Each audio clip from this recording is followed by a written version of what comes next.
आइए, तो अब हम लोग जो है ना चलते हैं अगला लेसन, जिसमें घन, घनाभ, गोला, बेलन ये सब पढ़ना है।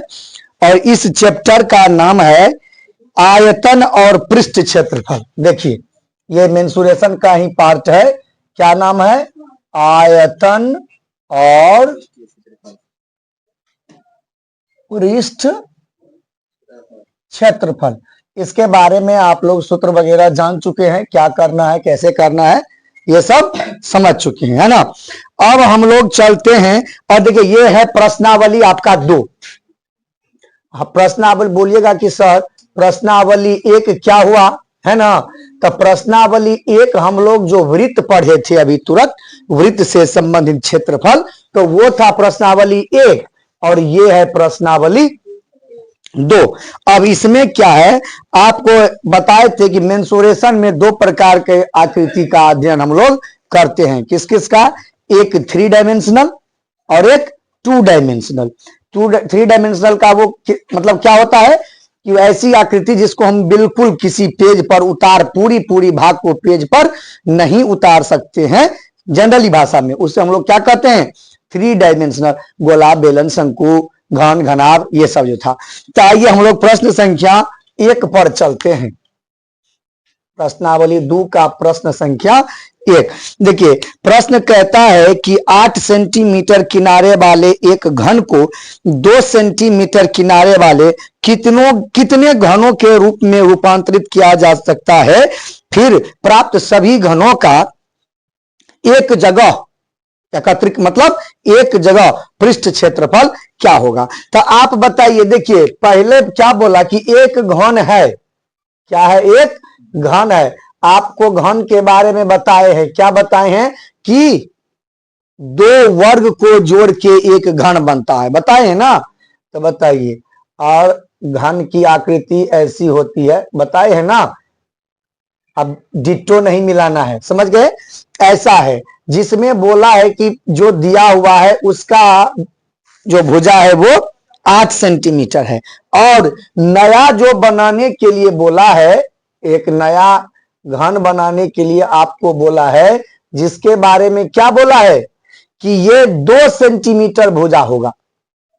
माने ये बड़ा वाला घन है, इसको तोड़ के छोटा छोटा जो घन है वो हमको बनाना है। तो आप लोग को एक बात सिखाए थे, याद है? जब एक आकृति को तोड़ के दूसरा आकृति बनाने के लिए बोले तो हम लोग क्या करते हैं? दोनों के आयतन को भाग दे देते हैं। बड़का के आयतन को छोटका के आयतन से भाग दे देते हैं।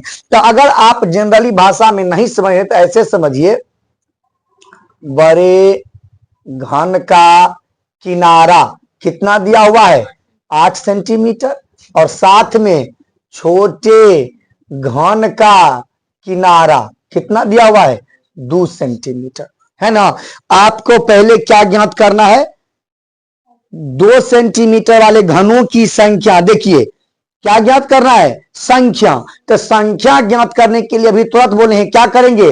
बड़का के आयतन को छोटका के आयतन से भाग दे देंगे। तो देखिए, ऐसे लिखिए, छोटे घनों की संख्या बराबर क्या लिखिएगा? 8 सेंटीमीटर वाले घन का आयतन बट्टे क्या लिखिएगा?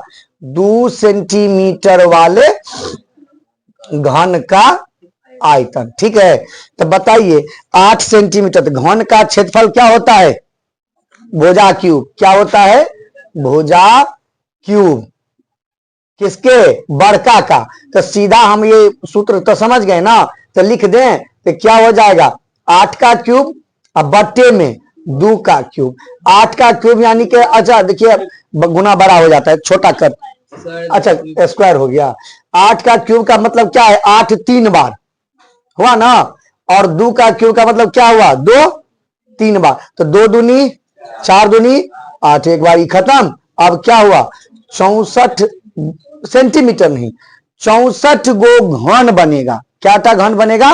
तो घनों की संख्या क्या हुआ?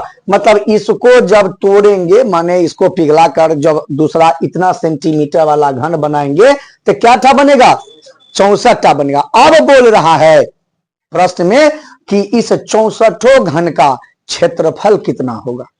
ठीक है, तो आप जानते हैं क्या, घन का क्षेत्रफल बराबर क्या होता है, 6 गुना भुजा स्क्वायर होता है ना। लेकिन ये तो एक गो घन का है, आपके पास कितना घन है, 64 गो। तो हम यहाँ 64 लगा दें, 64 घंटा, तो यहां भी क्या हो जाएगा, 64 लगा दीजिए। 6 भुजा कितना, अरे दुए ना, छोटका वाला घन का ने संख्या बोला था, तो कितना 2 का स्क्वायर और गुना में 64। आप बताइए 6 गुना 4 गुना 64 है ना। अब आप इस सब को गुना कर दीजिए, आप सीधा देखिए 6 चौके 24, 24 को आप 64 से गुना कर दिए, 4 चौके 16 के 6 हाथ में 1, 6 चौके 24, 8 32, 1 33, 6 दूनी 12, 3 15, तो कितना हुआ 1536 सेंटीमीटर स्क्वायर उत्तर। तो 64 घन का संख्या कितना हो जाएगा, 1536 सेंटीमीटर स्क्वायर। उतारिए इसको। आइए अब इसी प्रश्नावली का प्रश्न संख्या 2 देखते हैं। 2 में देखिए क्या कहता है कि 4.2 सेंटीमीटर त्रिज्या के एक धातु का गोला पिघलाकर 6 सेंटीमीटर त्रिज्या वाले बेलन के रूप में ढाला जाता है। तो बेलन की ऊंचाई यहाँ पे बताइए। एक गोला था, ठीक, मान लिया कि गोला 1 किलो का था। गोला मतलब क्या, कोई आप बर्तन ही समझ लीजिए गोला का, ठीक, उसको पिघलाया और बेलन के आकार का बर्तन बनाया। तब बताइए अगर गोला 1 किलो का था तो गिलास कितने का बनेगा, 1 किलो का ही ना, कोई परिवर्तन होगा, मतलब क्या हुआ, दोनों का आयतन समान रहना चाहिए। तो आप बताइए हमको, आप इसमें देखिए गोला का त्रिज्या कितना बोला है, गोला का त्रिज्या बराबर 4.2 सेंटीमीटर ना, और दूसरा चीज क्या दिया हुआ है, बेलन का त्रिज्या 6 सेंटीमीटर, और आपको इसी का ऊंचाई पूछ रहा है कि क्या होगा, ऊंचाई बराबर क्या होगा। अगर आप बताइए, अभी तुरंत समझाए हैं कि दोनों का क्या बराबर होगा, आयतन, तो हम लोग ऐसा लिख सकते हैं कि गोले का आयतन बराबर बेलन का, गोला का आयतन क्या होता है 4/3 पाई आर क्यू, इसका क्या होता है पाई आर स्क्वायर है। तो बताइए पाई, अब पाई दोनों तरफ खत्म। अब ये मत सोचना कोई कि सर आर क्यूब और आर स्क्वायर है तो 2 आर खत्म, नहीं, क्योंकि क्या बोला, समान त्रिज्या नहीं बोला। त्रिज्या देखिए इसका कितना है, इसका कितना है, अलग अलग है तो नहीं कटेगा। अब आप मान रख दीजिए 4/3 गुना आर का मान बताइए 4.2 गुना 4.2 गुना 4, सॉरी है ना, बराबर आर का मान कितना 6 गुना 6 गुना, हमको किसका मान चाहिए, एच का। इधर गुना में है, भागा में जाएगा यहां पर, तो बताइए एच बराबर क्या हो जाएगा 4/3 गुना 4.2 गुना 4.2 गुना 4, अब बट्टा में ये 6 गुना होगा।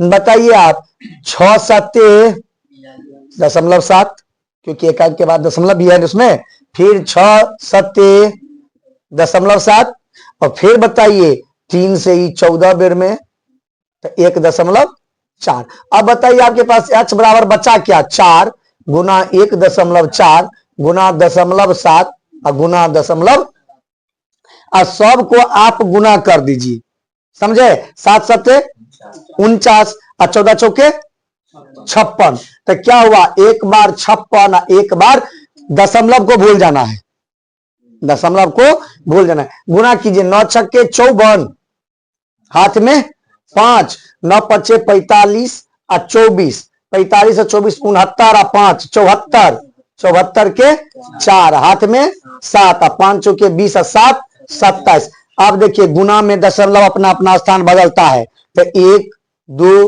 3 माने 3 गो चीज है ना, तो 3 अंक बाद दशमलव, तो 1 2 और 3 यहां पर आया। तो तो h बराबर कितना हो गया 2.744 सेंटीमीटर उत्तर उतारिए।